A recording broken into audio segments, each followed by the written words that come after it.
सोचने वाली बात है। क्या कोई इंसान एक ही वक्त में एक जीनियस और एक अत्याचारी हो सकता है? आज हम स्टीव जॉब्स की इसी जटिल और विवादास्पद विरासत के पीछे की लड़ाई को समझेंगे। जीनियस या बिगड़ैल बच्चा। देखिए, ये सवाल सिर्फ एक हेडलाइन नहीं है। ये असल में एक बहुत बड़ी दरार दिखाता है उन लोगों के बीच में जो स्टीव जॉब्स को जानते थे, उनके साथ काम करते थे। और सच तो ये है कि उनकी विरासत पर आज भी इसी बात को लेकर बहस चलती रहती है। तो चलिए इस गुत्थी को सुलझाने की कोशिश करते हैं। देखिए, स्टीव जॉब्स की ना कोई एक सिंगल सर्वमान्य कहानी है ही नहीं। उनकी जो पहचान है वो उन लोगों की बताई हुई बिल्कुल अलग अलग कहानियों में बटी हुई है, जो कहते हैं कि वो उन्हें सबसे अच्छे से जानते थे। तो शुरुआत करते हैं उस कहानी से जिसे दुनिया ने सबसे पहले जाना, मतलब वो ऑफिशियल वर्जन जिसे खुद स्टीव जॉब्स ने मंजूरी दी थी। और ये कहानी थी द जीनियस की। ये बायोग्राफी लिखी थी वॉल्टर आइजैक्सन ने। और इसका आधार क्या था? इसका आधार था 40 से भी ज्यादा डायरेक्ट इंटरव्यू जो उन्होंने खुद स्टीव जॉब्स के साथ किए थे, उनकी डेथ से कुछ साल पहले। और जब ये किताब 2011 में रिलीज हुई तो जबरदस्त सक्सेस मिली, बहुत बड़ी हिट हुई। और इसमें जो जॉब्स का चित्रण किया गया था उसे लोगों ने हाथों हाथ लिया, उसे ही सच माना। सबसे दिलचस्प बात पता है क्या है? जॉब्स खुद चाहते थे कि सब कुछ सामने आए, बिल्कुल एक खुली किताब की तरह। उन्होंने लेखक को साफ साफ कहा था कि कुछ मत छिपाना। यहां तक कि उनकी पत्नी लॉरेन पावल ने भी कहा कि उनकी जो कमियां हैं उन्हें भी जरूर दिखाना चाहिए। लेकिन ये कहानी का सिर्फ एक पहलू था, पिक्चर अभी बाकी थी। कई सालों बाद एप्पल के अंदर से ही एक बिल्कुल अलग आवाज उठी। जॉब्स के जो सबसे करीबी साथी थे, उन्होंने इस ऑफिशियल कहानी को चैलेंज कर दिया और एक बिल्कुल नई तस्वीर सामने रखी।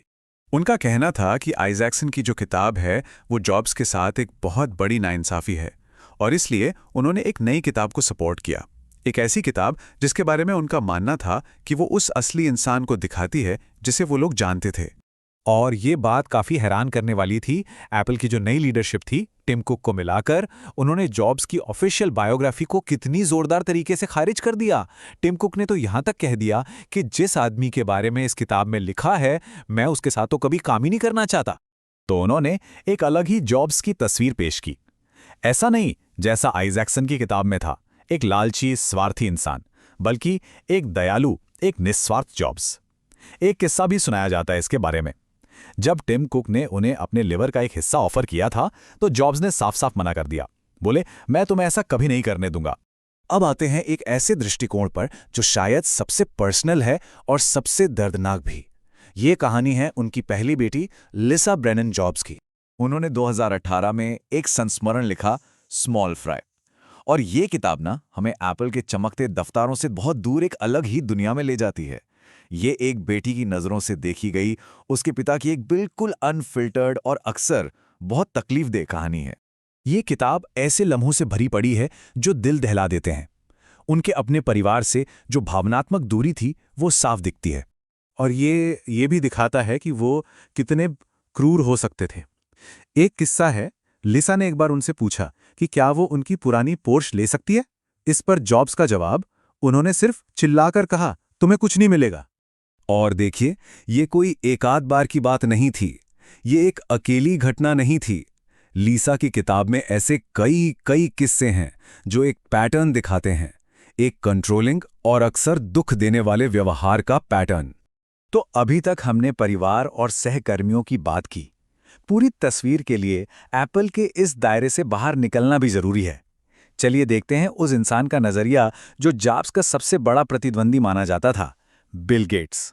ये देखना काफी दिलचस्प है कि ये दोनों दिग्गज एक दूसरे के बारे में सोचते क्या थे। जॉब्स अक्सर बिल गेट्स की काफी आलोचना करते थे, जबकि गेट्स का जो नजरिया था वो थोड़ा ज्यादा संतुलित, ज्यादा सूक्ष्म था। जॉब्स के इतने तीखे शब्दों के बाद भी बिल गेट्स ने हमेशा एक संतुलित नजरिया रखा।